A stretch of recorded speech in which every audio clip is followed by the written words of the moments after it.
This program is brought to you by Emory University. All right, thank you everyone for joining.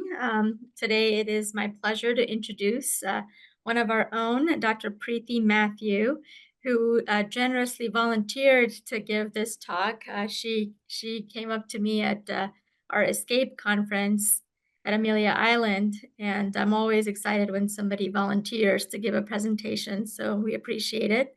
Dr. Mathew is a board-certified nurse practitioner. She works for Emory Structural Heart and Vascular Center at Midtown and works as an administrative co-chair and advanced practice provider.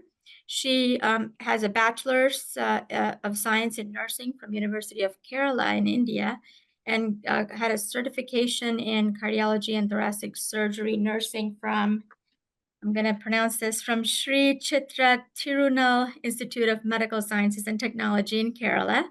She subsequently did her Master's of Science in Nursing at Mercer and also did her doctorate in nursing at Mercer. Her research interest is in middle-aged adults with chronic heart failure. She's extremely dedicated to the nursing community and is involved in several organizations, including the American Academy of Nurse Practitioners, the Sigma Theta Tau International Honor Society of Nursing, and the Georgia Indian Nurses Association. So I'll turn it over to you, Dr. Mathew. Thank you, Dr. Mehta, for your kind words. Yes, I was really looking to disseminate my research, dissertation research, and that's why I approached you during the conference. And thank you for this opportunity to present my findings to the cream of the community here at Emory. And like in the introduction, I've been a nurse for last 30 years. And in the beginning years of my career, I worked mainly in cardiology and cardiac surgery. And for me, one of the most intriguing concepts during this period was the concept of healing. And healthcare science tries to explain disease, but I think we couldn't explain healing that well. So my questions during this time was like, why do some patients we thought would not leave ICU and would get better and go home with family? Then while others who were doing well, whom we thought would recover, take a turn for the worst? And why do some patients whom we discharge home would become frequent flyers to the hospital emergency room with frequent rehospitalizations? So what is the most confounding and influential factor that decides the illness state? And what is a mediating factor that heals us, heals the patients? And so my intuitive or tacit understanding during my experience as a nurse, yielding from observations and caring for the sick patients, was that most likely family may take them home and keeps them home. And I had several patients for whom we recommended end of life care, but husbands or family will refuse and ask for full care. Then they do not leave their side, the family don't leave their side, and finally take the patient home for recovery. So this pattern can intrigue me to see what is there, what is that we missing. What mediates healing and in these patients, and no study was able to fully explain this phenomenon. And one time I struck upon the New Age theory states that it's a part of the mind. Then I was asking, if that's true, what about the patients who are sedated and intubated and unconscious of their surrounding? And I was curious to understand the healing in these patients. So, but healing is a very complex concept. When I discussed this with my professor, and she was agreeing to it, but she was not really sure how to guide. So I was rethought about my topic, and it's like I should start somewhere very simple. Healing I can understand only if I understand the patient's experience, how they're living, what is the other factors that influencing their illness experience. So all my career, I was caring for patients with heart failure. That's a syndrome at the end spectrum of all heart and vascular diseases. I decided to explore the lived experience of patients with heart failure. So with that intent, I did an extensive literature review and find since 1987, there were at least 120 5 studies were done to understand the lived experience of patients with heart failure. But most of this heart failure is a disease that prevalent in older population. So until now, all the studies were done for the old age. And I was able to understand the lived experience from this literature review. But I stuck upon another CDC finding that stated heart failure is prevalent in older adults, but it is becoming mostly prevalent in middle-aged adults. So premature death I found a study from a CDC report said premature death among middle-aged adults with cardiovascular disease is rising, and the prevalence of heart failure among middle-aged adults is uptrending, and almost 1.4 million people with heart failure are the age of under 60. And however, empirical data on this middle-aged adults with heart failure is scarce, and we can say maybe the lifestyles, changing natures, and childhood obesity may have a role in it, but I'm not going to go detail into that why.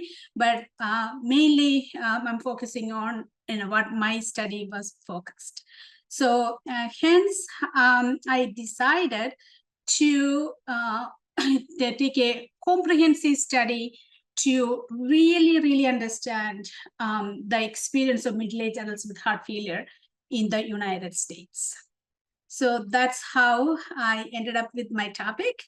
And this presentation is very relaxing. You don't have to take any notes. Like I was looking into our other presentations, and you have to take notes and you have to really keen. This is like you can relax as if you're reading a novel, because I'm going to explain to you what my journey with these patients. I had a really life-changing journey with these patients with this my study. That's why I really excited to share that experience with you all. So the research question I asked, what is the lived experience of the middle-aged persons in the United States, and what are the attributes of these middle-aged persons? So in order to conduct the study, I look into what is actually the experience of this is heart failure is a chronic illness. So I should actually look into what is the experience of people with chronic illness. And there was a conceptual framework that formulated called Thrive model that was trying to explain and predict the coping in illness. And I kind of adapted that model to see whether this model will fit into middle-aged adults with heart failure. So that also was one of my aim to see whether is there any difference I can see compared to other chronic illness, and if heart failure patients stand out, is there any difference? So this Thrive model I utilize has internal and external factors. Some are internal, some are external, some are both. So Thrive kind of acronym stands for Thrive, T for therapeutic interventions, habit and routines, relationship and social factor, values and beliefs, emotions, those are the determining factors that can predict chronic illness. So I kind of adapted that. So this is kind of comprehensive view into the lived experience. So this framework gave me guide me to take a comprehensive view into my study. So what I did was I used Heidegger. This is a qualitative studies, right? So this is so I have to utilize I have to underpin this study with the phenomenological philosophy. So I used Heideggerian interpretive phenomenology. I utilize the interpretive phenomenology because I am interpreting the illness of the patients. I'm not reporting it because I'm a nurse who works with this population. So I have some understanding of this illness experience. So I want to incorporate that into my analysis. That's the reason why I use the interpretive phenomenology. So I selected 12 patients from southeastern United States in a tertiary hospital. The patients age 40 to 60 years old, and they were under the care of a heart failure specialist. And I conducted 12 face-to-face interview lasting almost 2 to 3 hours. Few were 2 interviews were Zoom. Other than that, everybody was face-to-face. And this interview, 12 interview, once I finished the interview, I felt like I'm living their life. So this experience kind of changed my view of taking care of patients. So now I do walk into a patient room with a different, I'm a different person because of this study, which I conducted.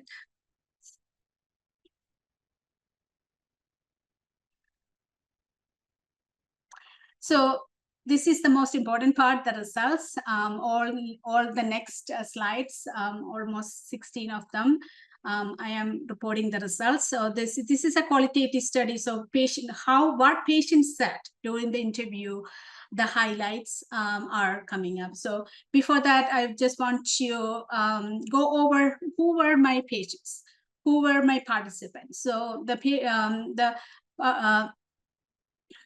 the following 2 slides display the participant characteristics. And to give a detailed description of the participant, 15 different characteristics were collected. The data shows I achieved the maximum possible variability in the sample. That was my aim.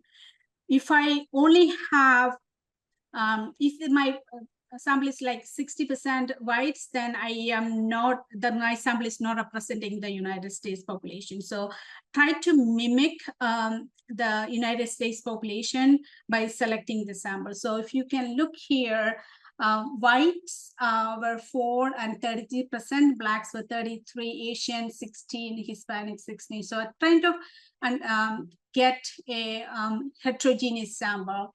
And also you can see a high school, undergraduate, graduates, and age also. I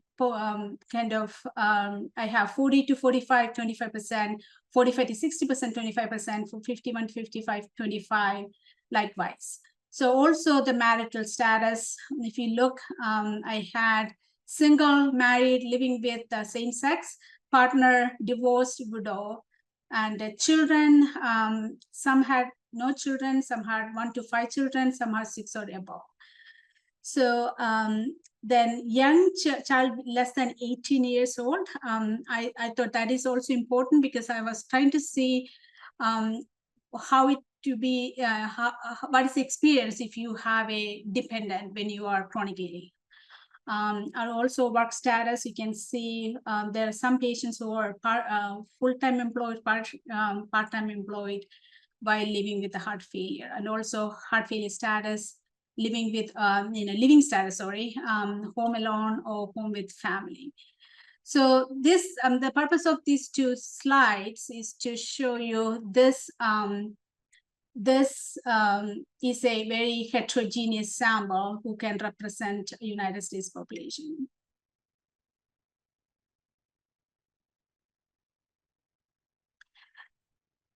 So this slide, I just want to show this slide. I need to do some explanations because this side is like I'm using a pseudonym for patients, patient and 46-year-old female Black. That's what it means. So these are my 12 participants.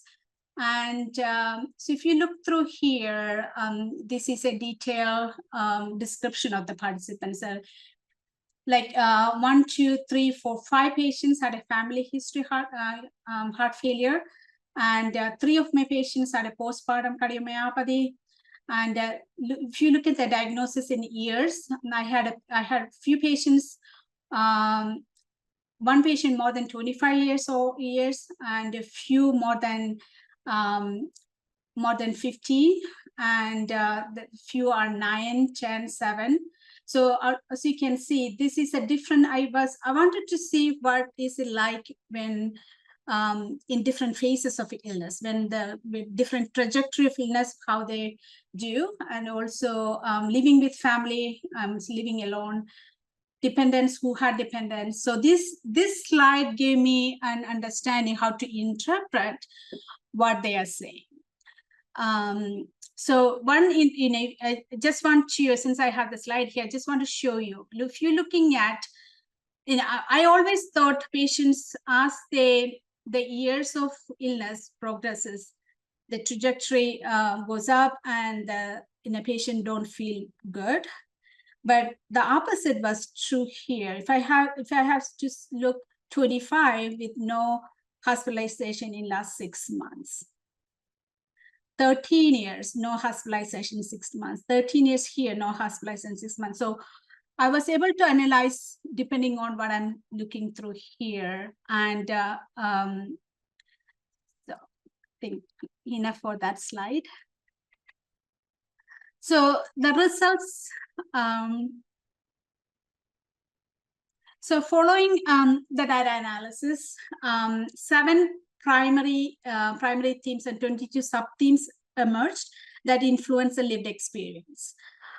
There were lots of data. So when each word the patient said, I analyzed, I categorized. It took me 2 months to analyze the whole, 2 to 3 months to analyze whole data.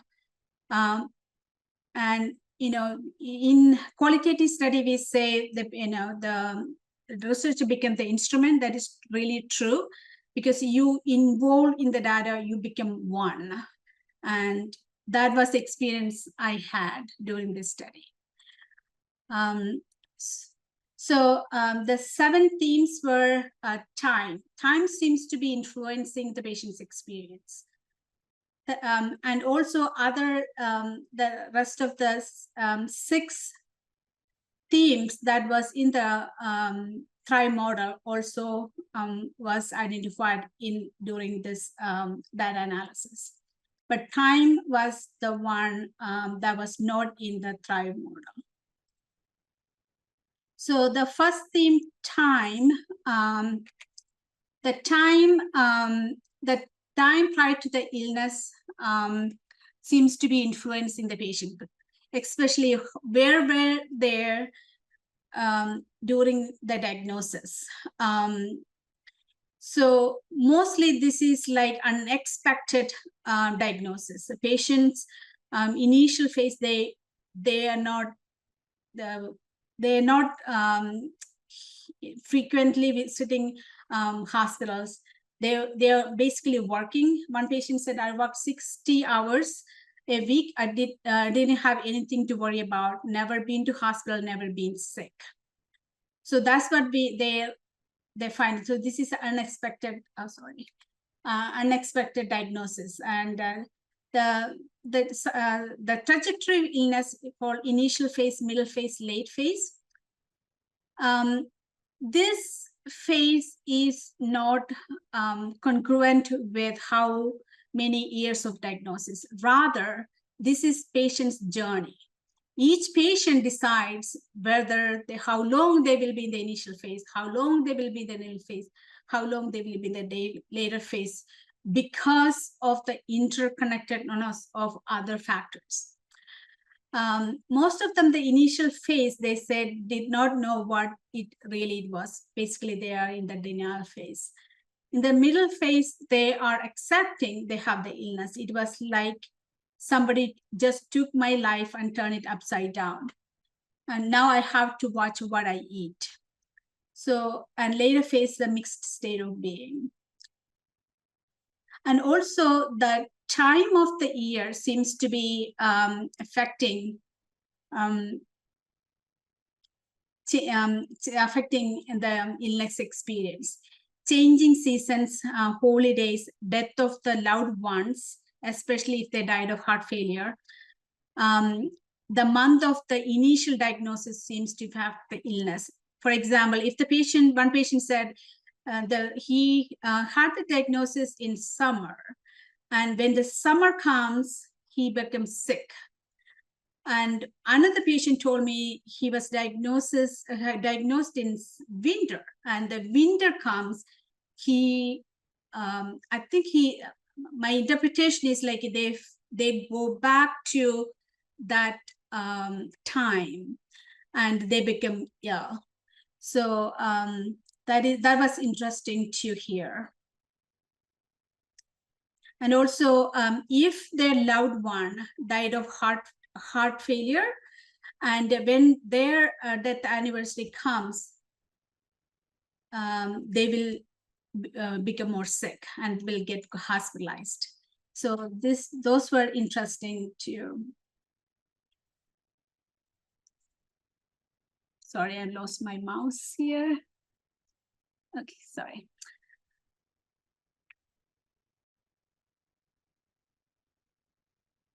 So next up, the theme is like a therapeutic interventions. I look into since I selected all these patients, all my patients were under the care of a heart failure specialist, and they were under guideline-directed medical therapy. I was able to see what are the other factors that can influence their lived experience. Because if the patient was not on treatment, and we can blame everything to not taking the treatment. So I wanted to make sure they are under the treatment, then I understand what are the other factors. So they were on guideline-directed medical therapy, and most of them, they said they trust tertiary centers rather than local centers. And one patient said, I'm satisfied here, I don't go anywhere but here, meaning the tertiary center. And I know some patients trust medical treatment. And I know that medicine works. Losing trust, they felt like losing their trust when the water pill stopped working. And also I was able to look into the non-adherence and non-compliance issues. Non-adherence comes from they wanted to do what others are doing, especially in the middle age. Because when they're looking at the peers, they see they're having a social life. They can go out, they can eat what they want when they go out. The holidays comes, that is a difficult time. So non-adherence happens. I think most adherence happens in middle-aged adults compared to older adults. And non-compliance happen in the middle-aged adults because those factors. Non-adherence happens because they don't understand the importance of medications. Especially one patient said she was not really taking medications. Then she realized she got hospitalized, and then she has to stick on these medicines. Then she started taking medicine and she never stopped. So the denial, being in the denial, is a reason for a non-compliance.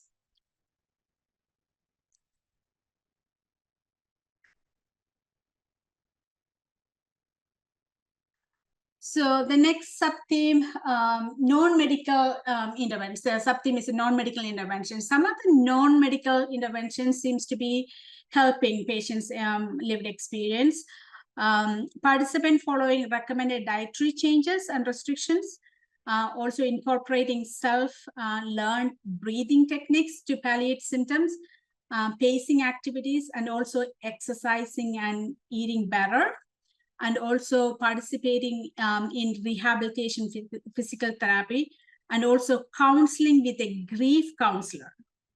And achieving body awareness through meditation and yoga seems to be working. And one patient told me counseling with a grief counselor and also body awareness through meditation and yoga changed her life around. And she was able to take care of her kids, go back to work, and able to adhere to medications. So, medication and yoga seems to be one that stood out in that her turning around.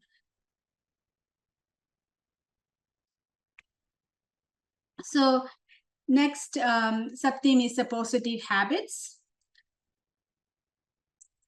So the habits and routines derive from 3 sub-themes: positive, suboptimal, changing habits. Some of the reported adopted positive habits to cope with declining functional status.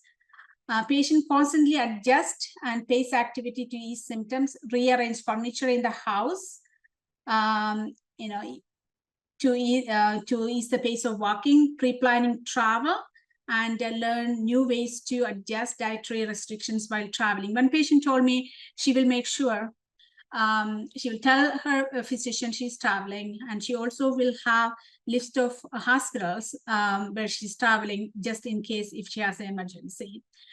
And also sticking to the diet when she's traveling. Also, those are the activities she planned ahead, which restaurant she can go, who supplies foods with salt restricted diet, stuff like that. So how are some reported resorting to suboptimal habits? Participants who were fighting loneliness reported difficulty adapting to new habits, like adapting to dietary restrictions. So non-adherence to diet and anxiety and depression seems to have a link when I talk to these patients. Adhering to new medication regimen and stopping substance abuse.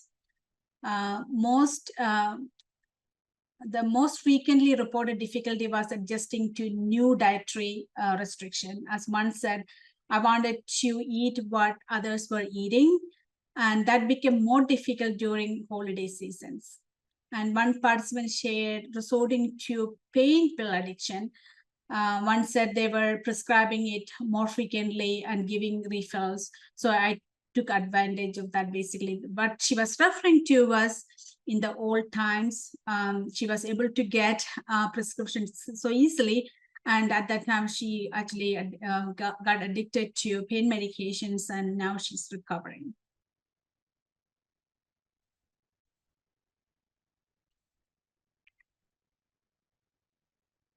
So changing habits were one of the sub-themes that evolved from analysis, and changing from busy urban to suburban lifestyle. So at least 4 of my patients who moved from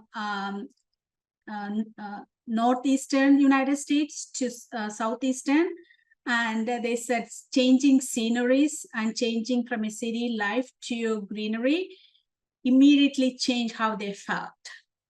And also changing habits of playing with their kids is being present to their activities, watching them play.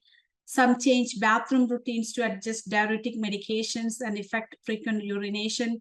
One participant reported finding new routines through meditation and yoga. Like I said before, that is a tremendously changing course of illness.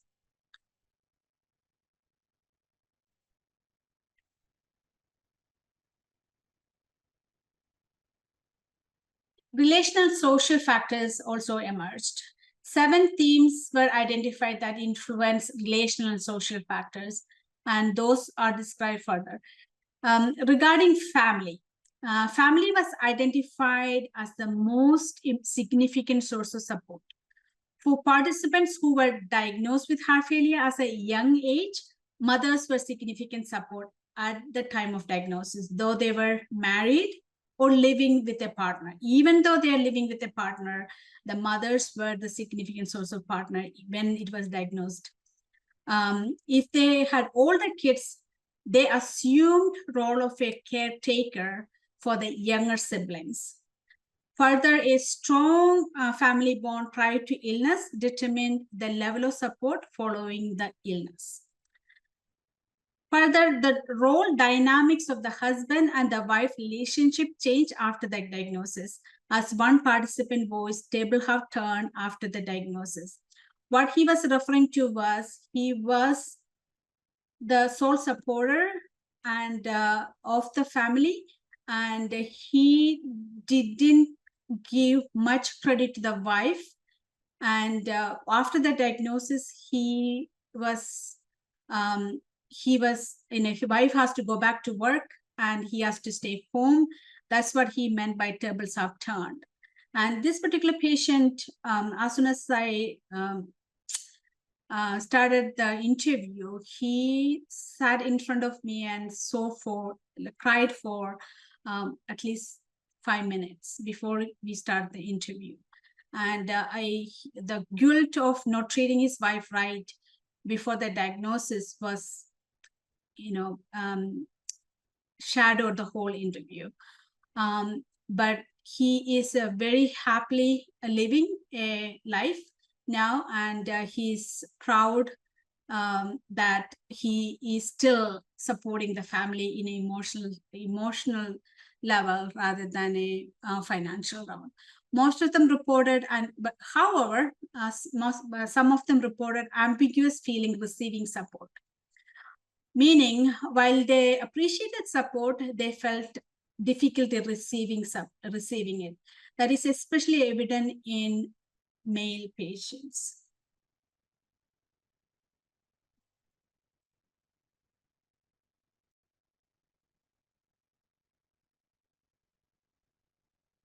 So next sub-theme in the relational social factor is a friends and community.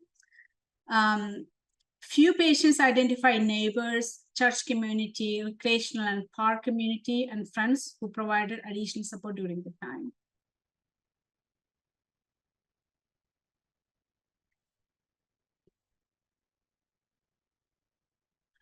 So regarding the role of the healthcare provider, overwhelmingly, participants reported appreciation of healthcare providers, especially physicians. They said they care, they are ready to help, answer questions appropriately, treat like his own family. They were referring to their physician. And he saved my life. I am under the care of a wonderful caring doctor. I would place doctors and nurses on a pedestal, and they literally saved my life. Conversely, if you reported dissatisfaction, one said doctors are in and out of the room quickly and have to depend on nurses to get information. Some treat us as a number, not as a patient, and wish they sit down and talk. From that, I gather is like they are relating the quality of care with how much time we are spending with them in the room. They also reported that nurses are wonderful, respond quickly, ask the right questions, and clear all my doubts. I also look into finance, how the finance influence the lived experience. Participant reported a financial hardship for those who lived alone while obligated to support the dependents. That is the struggle for the middle-aged adults. They have to go through the illness. They probably were not able to continue the same job they were doing. At the same time, they have to support the dependents, especially if they are living alone or separated. and better financial support for those who lived with families, and health insurance and disability benefit. The place where they live also came up. Like I was telling before, participant reported stressful residing in a city, better feeling after moving from northeast to southeast.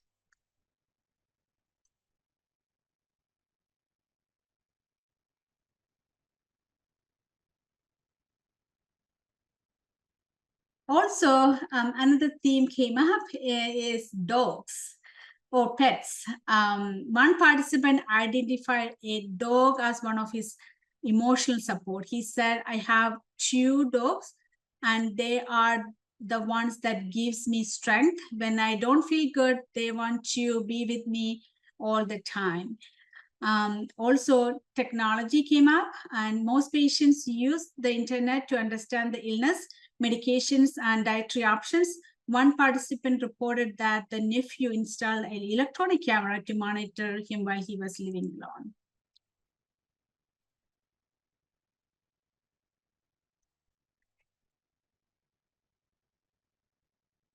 So I also look into what is the individual differences that influence the experience.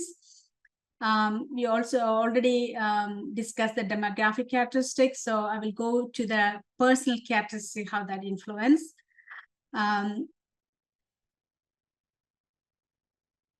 The first theme is the individual characteristics can be explained through demographic, So demographic concerning age, middle-aged adults were socially active, enjoying life, and considered themselves healthy at the time of unexpected diagnosis.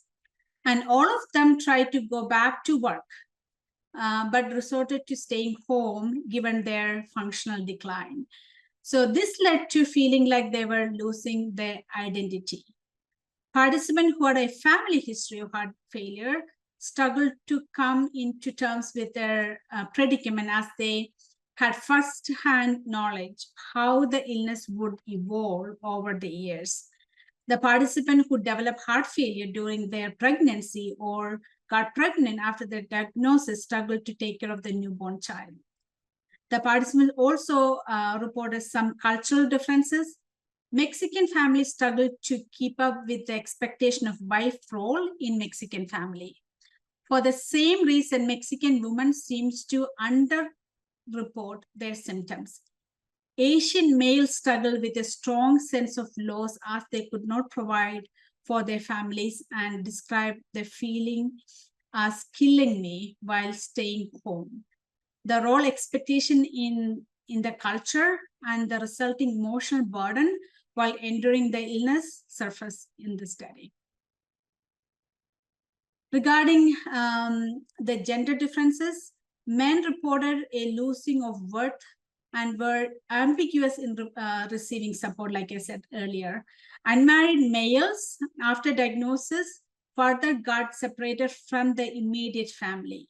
But women got closer to the family or found help from the community, especially church community, and got more robust in their faith and spirituality. Patients who were aspiring for independence reported better illness experience and adaptiveness. The perception of illness, patients voiced the perception of illness as, I have a terminal illness, I have a big heart. One participant does not want to call the disease as heart failure, as she does not want to be a failure. The word failure seems to be feeling like she felt like the word failure, she's failing rather than the illness. And she would instead call it, I have a heart condition.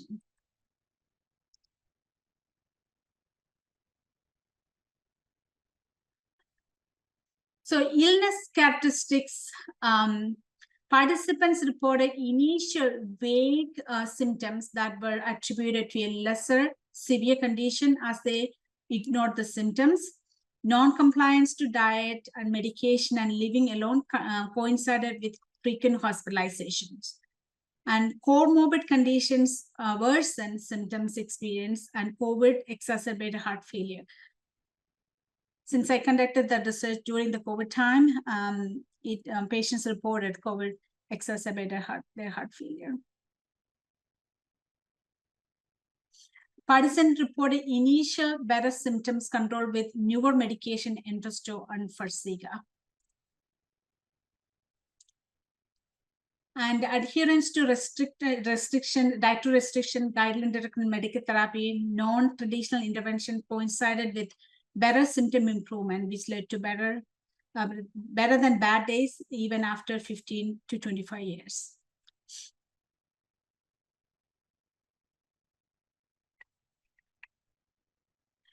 So just want to go back to the previous slide.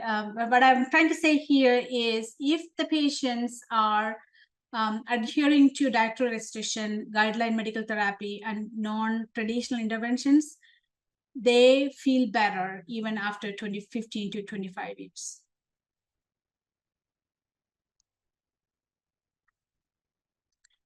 So next theme was values and beliefs, how they influenced. Regarding acceptance and attitude. Though the initial response to illness was denial, later phases intertwined with ambivalence in acceptance and attitude before resorting to appraisal of the situation. So one participant stated that I have a terminal illness and I'm failing hard, but looking forward, not giving up, I want to be positive. This particular patient was living with heart failure for 18 years. And she had less frequent hospitalizations. Participants who were setting new goals exhibited better illness experience. One participant put it this way: figuring out new ways to adjust, still enjoy fine things in life. So their view about the life seems to be changing. Also, concerning the subtheme faith and spirituality, participants reflected that faith and spirituality direct emotional balance, aiding acceptance of life situation and positive appraisal of life. One participant said that finding spirituality helped to change the chaotic lifestyle and defensive and offensive behavior to more mindful, calm, generous, and compassionate individual.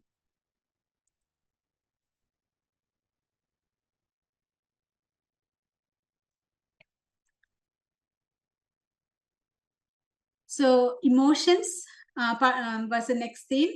Participants discuss emotions as a moderating element in the heart failure illness experience. Participants share a dichotomous pattern of emotion, including positive and negative emotions similar to phases of mourning, death of a loved one with the diagnosis, along with changing emotions. So initial negative emotions of confusion, denial, loss, anger, bargaining, and depression, similar to when faced with death of a loved one, changed to later phase of acceptance. So participants shared experience really that emotions are dynamic, change over time, and mediate all other elements in the illness experience.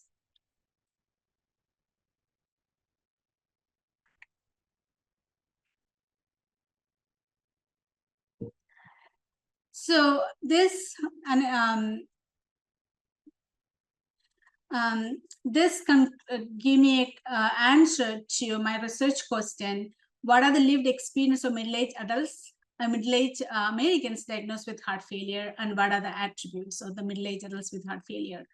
So basically, if you look at the initial conceptual framework, there were 3 different buckets. But what I found was every element interact with each other. If you look at the time of the diagnosis, time of the year, time when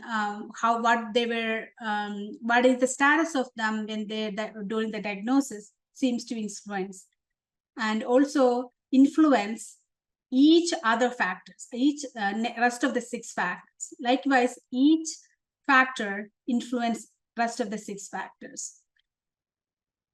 But time came as another element compared to 5-model framework.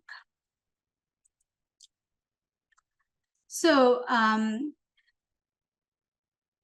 so following this analysis, synthesis, and discussion and reflection of all these findings, I was able to postulate a modified conceptual framework for the lived experience of heart failure.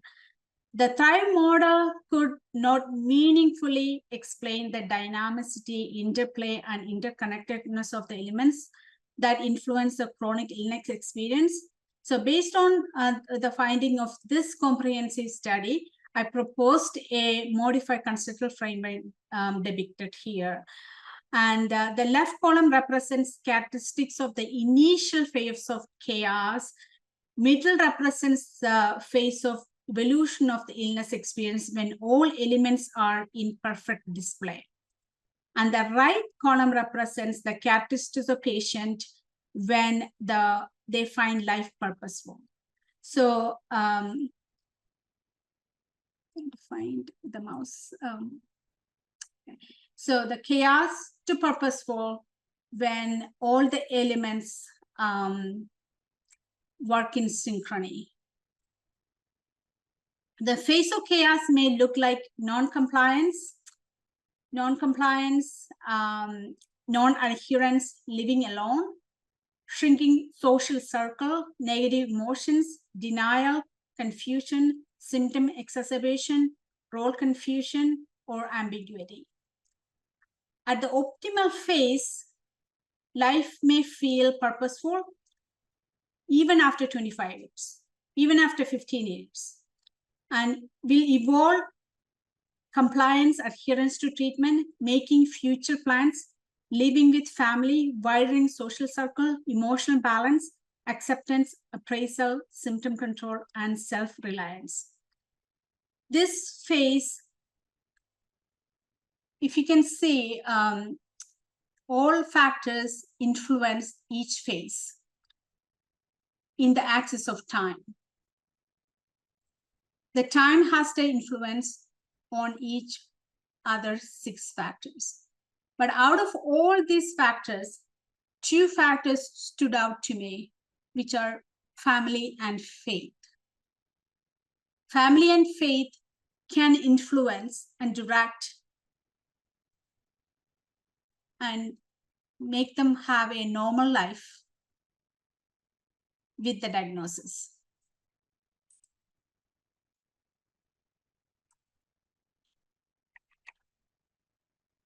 So also just want to go over what are the limitations of my study, because my study was conducted during the time of COVID-19, during the immediate post-COVID-19 pandemic, and I was worried whether that will influence.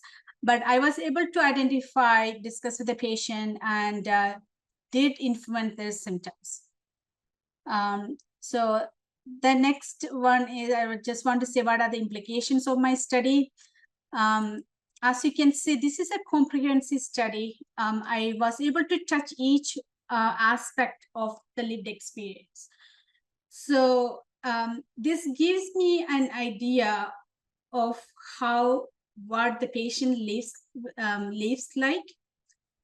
So each factor can be individually looked into. And we always want quantity, like a quantitative study probably will give more insight to it. And also, I just want to see will these factors influencing readmissions? Whether I can come up with, based on this, I can come up with a scale that can gauge the potentiality of getting readmitted to the hospital. So those are the things I am interested to do in the future, and I'm really interested to hear from the audience what's your take on what you are going to, what's your take home message from this? I'm not, since I lead this, I cannot give you what is the take home message. You have to tell me what is your take home message. What are you getting from my study? That's my question to you. And Great. Thank you, Dr. Mathew, for a wonderful presentation, a nice qualitative study, and it's interesting how you broke it up into various themes. I'm going to open it up for questions, and it looks like Jose has a question, so please go ahead and unmute. This is Jose, I'm one of the fellows. This was a very cool presentation. Thank you. I was gonna comment that it's pretty nice to see how you have such expanded data that it aligns in some capacity with what like observational studies are showing, but also gives us a lot of granularity and understanding what's going on at the actual patient level. So you go from ones and zeros to actually having a patient where you're understanding all the determinants and all the stuff. So for me, that's pretty remarkable. I just wanted to hear a little bit more about, you mentioned that having the physicians and the providers on board was kind of like a positive, like a positive predictor of the way I understood it. I just wanted to see if there's the question I'm trying to get is, was there any other data that you collected where it showed that some attitude or problem could lead to the physician having a negative impact? And my second question is, were there any cultural differences, either how how the patient saw the disease, or how the influence of the patient kind of trust or culture differences that that we could be negatively or positive impacting? The first question is how the physicians' interactions. Yes, definitely, because how they, like I said, they correlate. How much do you care with how much time you spend with them, and also they if you show them you care, is a high likelihood they will receive the treatment. It's not how much you say, it's how you say. Because one patient told me she will, from one particular physician, if the physician tells me, he will do it. He don't question because he trusted him. And this is not from one patient, in multiple patients. Especially, I had,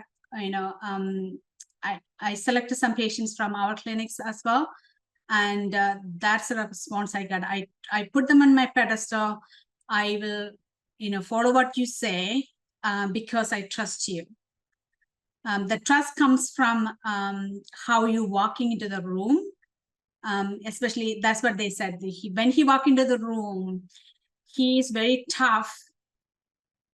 And before going to my appointment, I am fearful because he's coming tough, but I just love that, because somebody has to be there to tell me, like my parent telling me to do it. So definitely, I felt like that's what, when I said my approach to walking in the room and talking to them totally changed after my research.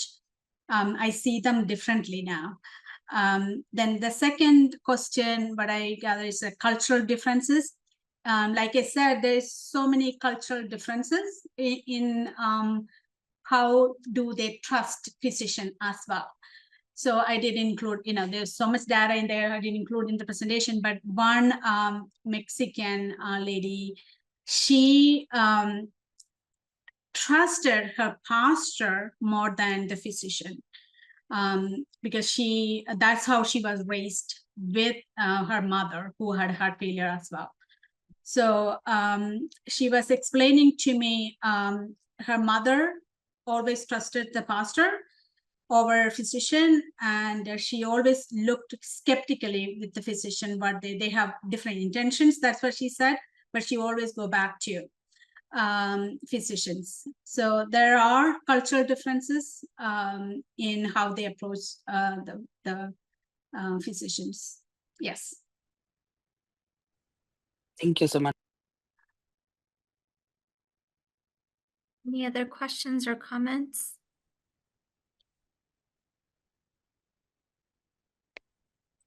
So, Preethy, what is your next plan? What are you going to do? What's the next project? I really want to see whether I can formulate a scale based on this, which can predict pre-admissions. I'm in discussion with one of my chair with the dissertation. He's a statistician, and he's also interested to help me in that direction.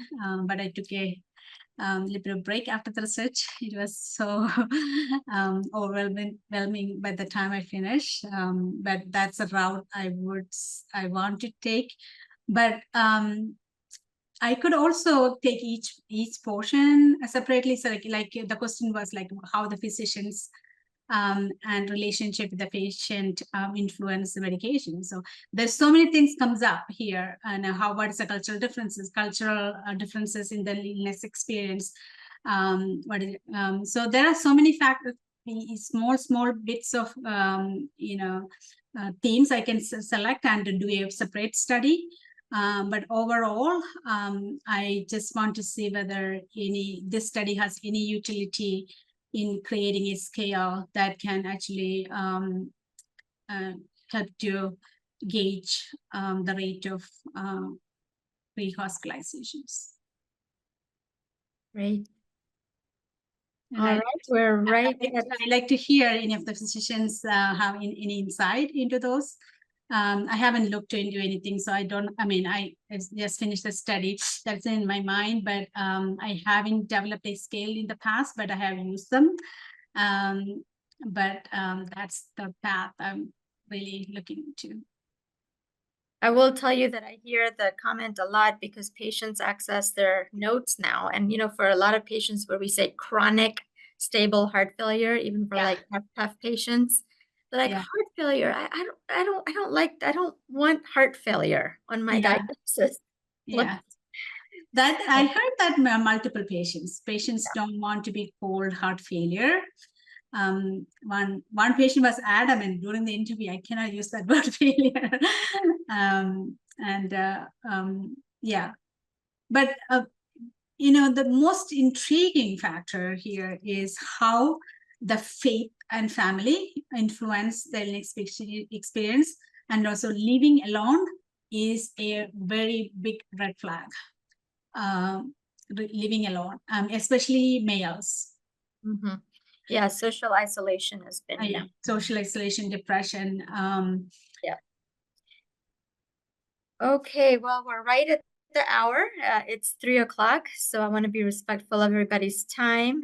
But thank you so much for presenting this work. It's nice to see a qualitative study being done in this particular area, and wish you the best with the next project.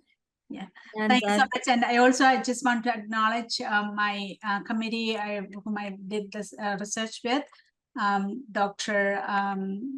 Randolph, Justice Randolph, Dr. Vicky Black, and Dr. Tammy Barbie from Mercer University, and also Dr. Divya Gupta from our own Emory University. Great. All right. Thank you, everyone. And I'll see everybody in 2 weeks. The preceding program is copyrighted by Emory University.